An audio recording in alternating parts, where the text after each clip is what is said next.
Bonjour à tous et bienvenue sur la chaîne Passion Ride. Je m'appelle Laurent et je suis commercial chez Triomphe Montlhéry. Je vais vous faire la prise en main de la toute nouvelle Speed Twin 1200. Alors en version normale et RS, du coup c'est valable pour les deux, pour la plupart des choses que je vais vous montrer, sauf pour le shifter et au niveau des suspensions qui ne sont pas les mêmes sur le modèle standard. Donc quand vous allez acheter la moto neuve, vous allez devoir la roder. Donc la moto à 0 km, les pneus sont neufs surtout. Donc il va falloir roder les pneus. Donc ici, cette partie-là a déjà roulé, pas de problème. Par contre, à partir d'ici, vous voyez, il y a de la paraffine ici. Et c'est une surface qui est très glissante au début. Donc il va falloir roder ces pneus, donc des deux côtés, hein, gauche et droite. Et il va falloir mettre de l'angle très progressivement pour essayer de faire de l'abrasion au niveau de la route et enlever cette couche de paraffine. Donc aussi bien à l'avant qu'à l'arrière. Voilà. Il faut faire très attention. C'est des pneus super sportifs, hein. C'est des Metzeler RS TK3, donc il faut faire très attention quand les conditions sont dégradées. Ensuite, vous allez devoir roder les freins. Donc, il va falloir freiner normalement, tout simplement. Des petits appuis, freiner normalement, tout simplement. Éviter des freinages d'urgence, vraiment en cas de nécessité ultime. Et de rester constamment sur les leviers, ça va faire surchauffer les plaquettes et ça risque de les glacer. Et pareil pour la pédale de frein à l'arrière, du coup. Donc, freinez normalement, hein. Ne vous prenez pas la tête. Il faut faire ça au moins pendant les 50 premiers kilomètres, hein, tranquillement. Ensuite, la boîte de vitesse, il faudra la roder. Donc sur la version standard, il n'y a pas de shifter, donc pas de problème, hein, il n'y a pas de souci par rapport à ça. Donc vous rodez la boîte normalement. Par contre, sur le modèle RS, il y a un shifter de série. Donc il ne faut pas utiliser le shifter pendant les 1000 premiers kilomètres, pendant le rodage en tout cas. Donc voilà, je vous préconise de ne pas l'utiliser en tout cas pour pas que la boîte soit trop choquée pendant les 1000 premiers kilomètres, histoire de faire un bon rodage. Et enfin, vous avez dans le tableau de bord de la moto ici, avec ce nouvel écran donc numérique, vous avez un mode rodage qui est très simple et qui est incorporé dans le tableau de bord de la moto. Donc là, vous avez très simplement ne pas dépasser 4000 tours minute. Donc ici, vous allez avoir des petites barres blanches qui vont s'allumer et jusqu'à 4000 tours minute, vous pouvez utiliser la moto normalement. Les 480 km et 480 premiers kilomètres, pardon, vous pouvez utiliser la moto dans cette plage d'utilisation là jusqu'à 4000 et pas plus. À 480, vous allez pouvoir passer à 5000, donc de 481 à 960 km, vous allez passer jusqu'à 5000. De 961 à 1280 km, vous allez passer à 6000. Et enfin, de 1280 à 1600 km, vous allez pouvoir passer à 7000 tours minute. Voilà, donc très simplement. En ce qui concerne les vérifications mécaniques à faire une fois par mois, vous pouvez regarder le liquide de frein, donc c'est très visible, hein. Vous avez un niveau maximum, un niveau minimum, il faut que le liquide soit entre les deux quand la moto est droite. Donc il faut la mettre sur la position la plus centrale, ou alors braquer le guidon complètement à droite comme là je viens de le faire pour la vidéo. Ça vous donne un bon indicateur. Si le liquide de frein vient à baisser très proche du mini, c'est que vos plaquettes avant sont à remplacer tout simplement. Et si le levier vraiment devient de plus en plus spongieux, c'est qu'il y a un problème sur le frein. Mais ça, vous en rendrez compte assez rapidement. Donc faites attention à bien surveiller le niveau, en tout cas visuellement, comme ça. Pareil pour le liquide de frein à l'arrière, mais cette fois-ci, il est bien caché. Il est caché derrière les copes juste ici. Donc sur les copes qu'il faut déclipser en fait. Il faut tirer dessus. Et en fait, le bocal est caché juste derrière. Vous voyez? Alors je ne sais pas si on voit bien. Voilà, vous avez le liquide de frein ici avec un niveau upper et lower. Voilà, c'est caché derrière les copes ici qui est juste clipsé. Donc il faut bien faire attention à bien la remettre après. Il faut vraiment faire attention.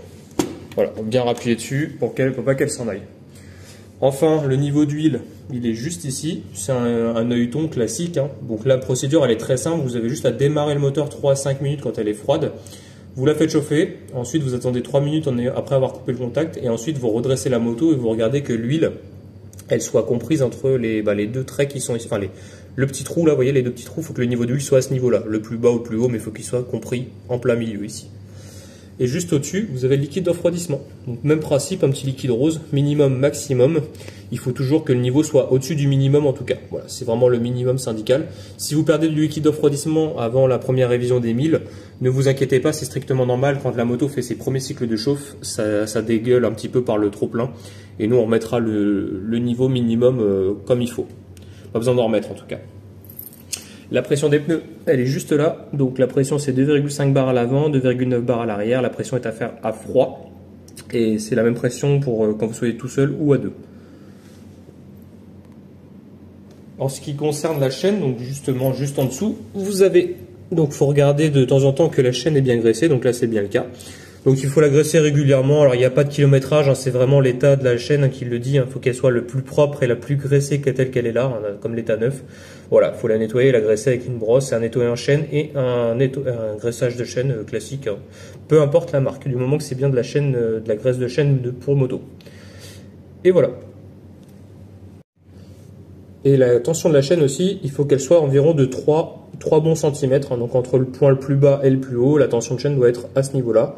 Donc si vous ne savez pas y faire, hein, n'hésitez pas à passer en concession en prenant un petit rendez-vous, c'est gratuit. On peut vous faire la tension de la chaîne, le graissage et le nettoyage de la chaîne. Et c'est sur rendez-vous aussi. Alors, avec la pochette qui vous sera fournie avec la moto, donc la pochette Triumph, hein, ouais, vous aurez du coup la clé principale, standard, la clé, le double des clés ici avec une petite protection par-dessus, hein, mais c'est la même clé. Et enfin, un code de clé avec une petite plaque métallique qui est fournie du coup. Donc le code de cette moto-là, donc en tout cas c'est 1118. Donc il faut bien garder précieusement ce code parce que si vous perdez la clé principale, secondaire ou les deux, vous pourrez toujours recommander une clé qui a la bonne empreinte en fait, tout simplement. La clé, sans devoir changer tout le kit serrure de la moto qui coûte assez cher.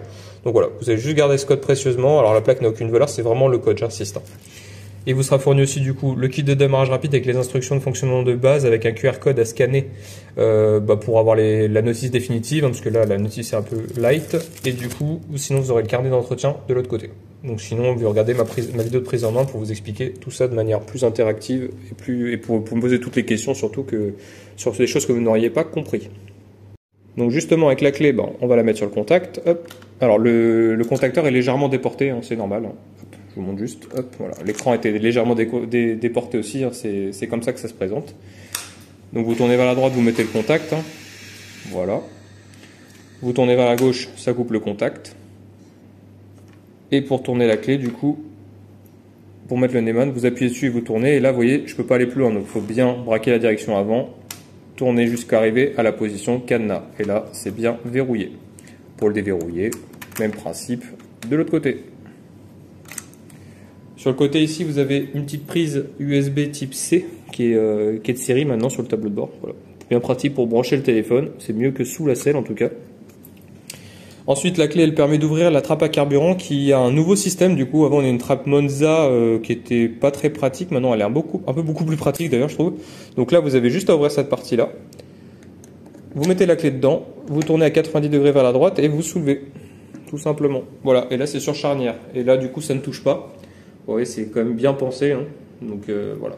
Pour le carburant, vous mettez ce que vous voulez, mais dans la préconisation, c'est mieux de mettre du 98, ensuite soit du 95, soit du 95 de 10. Moi, c'est l'ordre de préférence que je vous conseille, parce qu'il y a moins d'éthanol dans le 98, il y a jusqu'à 5%, et le taux d'octane est supérieur, donc la moto aura un meilleur rendement et la consommation sera moins importante, tout simplement. Bon, vous faites ce que vous voulez, en tout cas, les trois sont compatibles, 98, 95 ou 95 E10.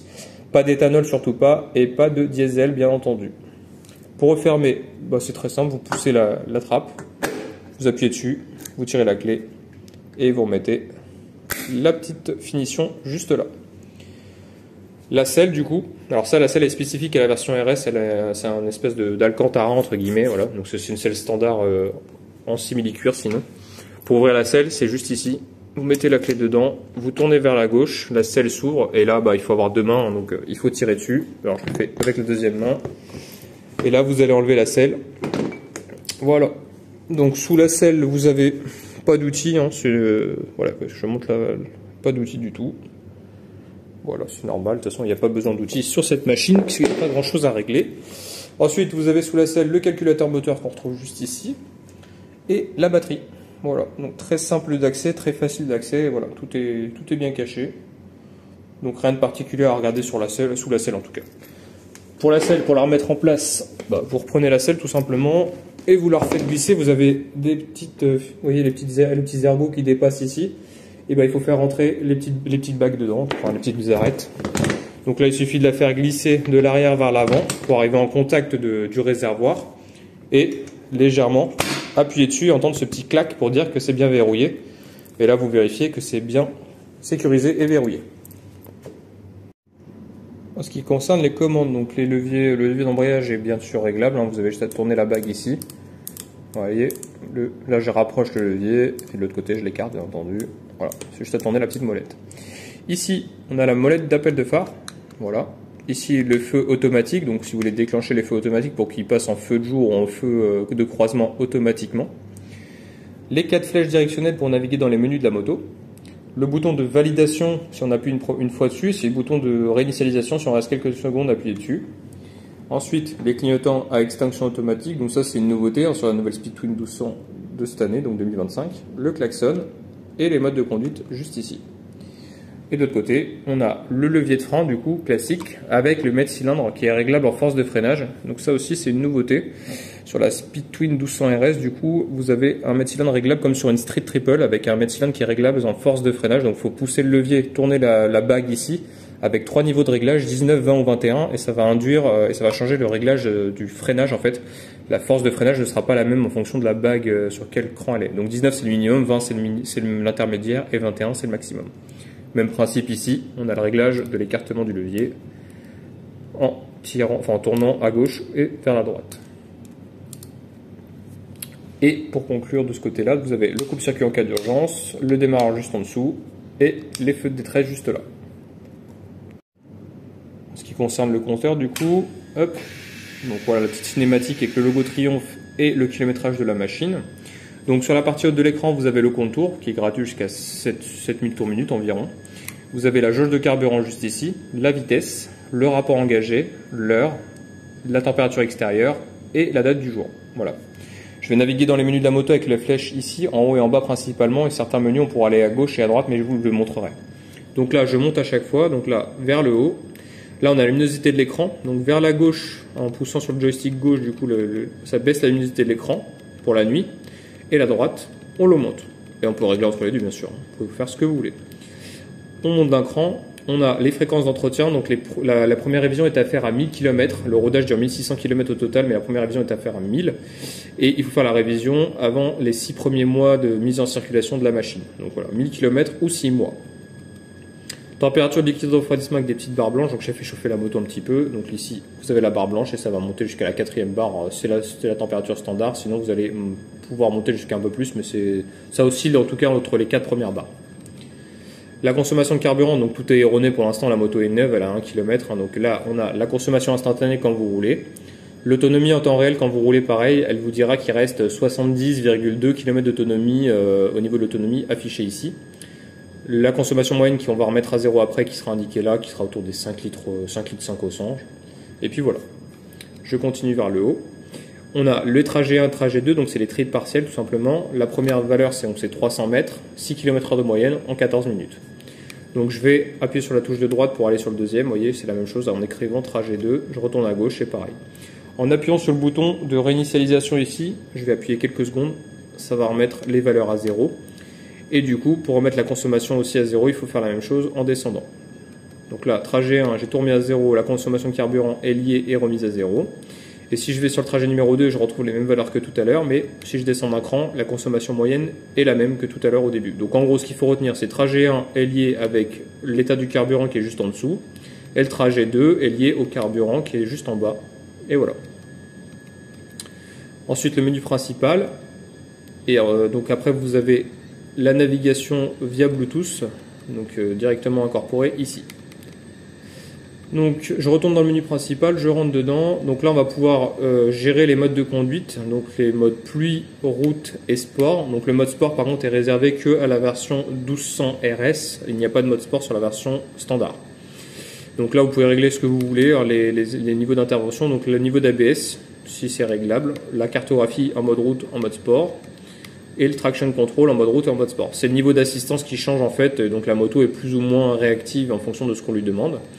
Si on fait rétablir les valeurs par défaut, ça remet par d'origine tous les modes de conduite, donc le mode pluie, le mode route et le mode sport sont d'origine. La configuration de la moto, donc le shifter, donc ça c'est uniquement pour la version RS encore une fois, donc là il est activé mais il ne faut pas le laisser activer, il faut le désactiver pendant le rodage. Les clignotants, ils sont de manière automatique, c'est-à-dire que quand vous allez mettre les clignotants, voilà, ça se mettra à clignoter pendant 8 secondes ou 65 mètres parcourus si la moto roule. Et dès que ça s'éteindra automatiquement, sinon vous appuyez simplement sur le bouton des clignotants pour les éteindre. Et en mode manuel, bah c'est à l'ancienne, hein, vous appuyez sur le clignotant pour les déclencher et pour les arrêter. TC, c'est le traction control en anglais, c'est l'anti-patinage, il est activé par défaut. Si je le désactive, vous avez une icône qui va rester affichée constamment, vous voyez, en bas à gauche de l'écran, quel que soit le menu sélectionné, vous aurez toujours ça d'affiché. Voilà. Ensuite, donc là, pardon, si l'anti-patinage est désactivé, je ne sais plus le réactiver, il suffit simplement de couper le contact, de le remettre, et là, le traction control s'est remis en fonctionnement.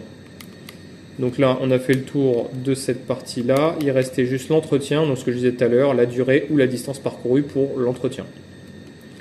La configuration de la moto au niveau des trajets, donc réinitialisation du trip 1 et trip 2, on peut le faire de manière manuelle depuis ce menu-là, mais c'est une redondance de ce que j'ai montré tout à l'heure. Et de manière automatique avec des durées, au bout de certaines durées, vous pouvez remettre le trip partiel à 0. Idem pour le trip partiel numéro 2. Et le trip partiel numéro 2, si vous ne voulez pas le voir affiché, vous pouvez le cacher pour que ça simplifie la navigation au niveau du tableau de bord. L'affichage, la luminosité de l'écran, c'est une redondance encore, mais bon, là vous avez des niveaux de réglage par chiffre, mais c'est la même chose que je vous ai montré au début via le menu de début.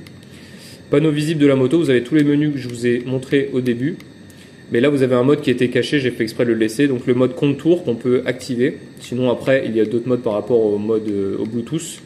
Donc le module Bluetooth, il va vous permettre de gérer l'intercom, de recevoir et d'émettre des appels depuis un intercom et un téléphone qui sera connecté, lire vos SMS mais que à l'arrêt, bien entendu, avoir le GPS dans le tableau de bord de la moto, gestion de la GoPro aussi pour lancer des enregistrements vidéo et des captures d'écran, gérer la musique et écouter de la musique et gérer le volume ainsi que les musiques que vous avez, gérer le volume justement ici, et voilà. Donc là j'ai activé tous les menus possibles de la moto, je vous montrerai juste après, vous voyez j'ai activé le mode contour, et donc là si je retourne juste ici, vous allez voir le contour. Donc en complément de celui que vous avez en haut qui est sous forme de barre, qui est plutôt précis mais pas assez, vous avez un mode contour ici qui va vous dire à la dizaine de minutes tour près le nombre de régimes moteurs que vous prenez. Donc c'est-à-dire qu'elle va afficher, au lieu d'afficher 3000 tours minute tour rond, elle va afficher 3010, 3020, 3030 tours minute. Voilà, donc ça c'est juste pour vous montrer. Ensuite on retourne au menu principal. Juste ici. Donc trajet 1, trajet 2, on a fait le tour.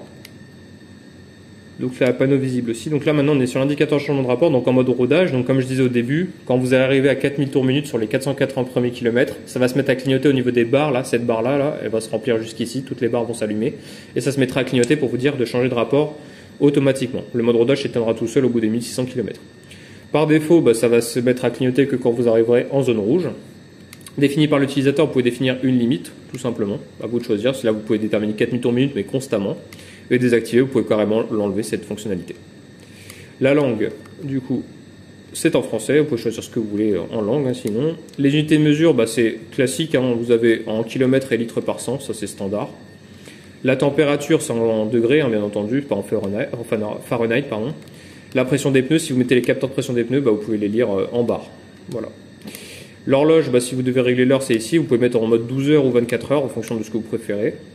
Et régler l'heure, bien entendu, directement en choisissant les heures ici et les minutes juste après. Voilà. La date du jour, pareil, vous pouvez choisir l'année, donc 2025 bien sûr. Ensuite, le mois, on est en janvier. Et le jour, on est le 9. Voilà. Vous pouvez changer et régler directement ici. Le module Bluetooth, vous pouvez connecter donc du coup votre téléphone et gérer donc les appels, donc composer le numéro, décrocher automatiquement quand vous êtes au guidon, donc vous pouvez lui dire oui ou non du coup, sinon c'est à vous de le faire par vous-même. La musique, vous pouvez mettre l'intercom numéro 1, l'intercom numéro 2, mettre les musiques en boucle ou lire la playlist de manière aléatoire. L'appareil, donc là vous allez faire la recherche Bluetooth justement, donc vous allez rechercher votre téléphone via l'application By Triomphe, donc là il faudra faire la connectivité par là. Appareil du pilote, donc c'est l'intercom l'intercom et le téléphone du pilote. Là ici c'est celui du passager. Et si vous voulez désappairer un élément, vous pouvez passer par ce menu-là. Les notifications, vous pouvez avoir tout ce que vous voulez sur l'écran et décocher tous ceux que vous voulez pas. Donc par exemple, si vous voulez pas voir vos SMS, les appels refusés, les appels terminés, les appels manqués ou la navigation, vous pouvez décocher ce qui ne vous intéresse pas. Prénom de l'unité Bluetooth, à vous de déterminer le nom de la moto et le nom de l'appareil Bluetooth qui est dedans pour le reconnaître sur votre téléphone. Et rétablir les valeurs par défaut, ça remet la moto en configuration strictement d'origine. Du coup, vous aurez tous les paramètres qui repasseront en origine et la moto repassera en anglais. Voilà. Donc voilà, on a fait le tour d'à peu près tout ça. Juste vous montrer pour terminer les modes de conduite, donc les boutons mode ici. Donc j'appuie sur le bouton mode et ici vous avez les modes de conduite qui s'affichent. Vous avez le mode pluie, le mode route et le mode sport. Donc c'est en choisissant ici, vous voyez, je fais les deux en même temps, gauche et droite. Donc là je suis en mode pluie, là je suis en mode route, là je suis en mode sport. Pour savoir sur quel mode vous êtes, vous avez des écritures qui vous disent en bas sur quel mode vous êtes. Donc là, vous voyez, là c'est écrit ABS en mode road. Mais là, du coup, si je veux passer en mode sport, je change. Il faut que j'appuie sur le bouton de validation ici. je vais appuyer. Et là, vous avez les écritures en bas qui vont s'afficher, vous voyez, en blanc, pour vous dire que vous avez bien validé le mode sport. Là, tout est affiché en blanc. Je passe en mode pluie, je valide, les écritures apparaissent, c'est validé. Voilà, donc ça c'est très simple à comprendre. Ces modes de conduite là sont modifiables, changeables en roulant et à l'arrêt. Et donc à l'arrêt c'est comme je viens de le faire, il y a juste à appuyer sur le bouton de validation. En roulant il faudra faire une procédure supplémentaire, il faudra débrayer et arrêter d'accélérer pour valider le changement de mode de conduite. Pour conclure, la moto est donc garantie 2 ans kilométrage illimité et Triumph vous fournit une assistance du coup qui est gratuite. Donc si vous avez besoin, c'est 24 heures sur 24, 7 jours sur 7. Le numéro de téléphone à contacter, c'est 01 48 97 74 43. Donc ça c'est une assistance 0 km. Donc c'est tous les cas suivants qui sont couverts. Donc tout ce qui est panne de la moto, manque ou erreur de carburant, crevaison, perte, casse ou vol des clés. Donc ça c'est tout ce qui est couvert par Triumph en tout cas. Donc en tout cas pour le dépannage. Du coup vous avez tout ça. Et du coup, vous avez le détail derrière, donc tout ce qui est pris en charge, les frais réels, le taxi sur 50 km, les 24 heures de location d'un véhicule de catégorie B, voilà. Vous avez tout ça qui est compris dedans, une nuitée à 70 € par nuit, voilà. Il y a juste des exclusions et j'insiste là-dessus, donc ça, si vous avez un accident tout seul ou contre quelqu'un d'autre, ça ne sera pas couvert et l'assistance Triumph ne viendra pas. En cas de vol, tentative de vol ou vandalisme, ça ne fonctionnera pas non plus et en cas de maladie, pareil, ça ne fonctionnera pas. Et je vous remercie encore une fois d'avoir regardé cette vidéo, de votre fidélité encore une fois. N'hésitez pas à liker, commenter, partager. Je me ferai un plaisir de répondre à toutes vos questions. Les essais vont bien reprendre.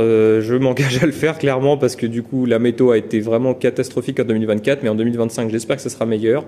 Et dès qu'il fera meilleur, je me ferai un plaisir de vous faire les tests de cette belle Speed Twin 1200 RS qui est vraiment très sympa, qui a vraiment été retravaillée de bout en bout en fait, voilà. Donc il y a des belles pièces, il y a des feux LED, voilà. Donc tout a été, vous voyez, c'est sympa quand même d'avoir une machine bien équipée, très stylée. Franchement, ils ont travaillé beaucoup de choses. Le réservoir magnifique, le nouvel optique, le nouveau tableau de bord, les écopes latérales qui ont été retravaillées, les beaux amortisseurs Öhlins à l'arrière, les échappements plus courts, les nouvelles jantes, les nouveaux carters moteurs différents, voilà, donc c'est la nouvelle trappe à carburant, la belle selle en Alcantara, voilà. Merci encore, n'hésitez pas à vous abonner, liker, commenter, et je me ferai un plaisir. Moi c'est Laurent de Triumph Montlhéry.